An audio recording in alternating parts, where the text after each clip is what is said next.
¿Y qué fue? No hiciste nada. Lamine Yamal তার নতুন প্রেমে পড়ার পর থেকে তার খারাপ সময় শুরু হয়েছে। আর্জেন্টাইন গায়িকা নিকি নিকোলের সাথে প্রেম শুরুর পর থেকে সবসময় লামিনের সাথে এই মেয়েকে দেখা যাচ্ছে। তারা একসাথে মাঠে আসতেছে। লামিন প্র্যাকটিসে আসলে সেই মেয়ে দেখা যায় তারে গাড়ি চালাইয়া নিয়ে আসে, আবার নিয়েও যায়। মাঠে খেলা দেখতে আসে, এমনকি একসাথে মাঝে সাঝে দেখা যায় টিকটকও করে। আগে তার হাতে থাকতো JBL এর স্পিকার।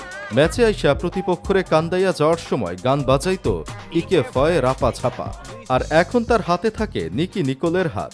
এই কারণে অবশ্য নিব্বা নিব্বিদের কাছে লামিন ইয়ামাল অনেক পছন্দের একজনও বটে। কিন্তু লামিনের ভাগ্য ভালো, তার জন্ম আমাদের দেশে হয় নাই।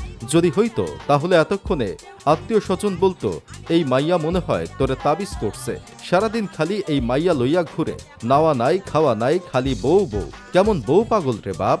এই জন্যই এখন তার পারফরমেন্স খারাপ হইতেছে। কিন্তু আসলেই কি তাই? প্রেমের কারণেই কি বিপদে লামিন ইয়ামাল?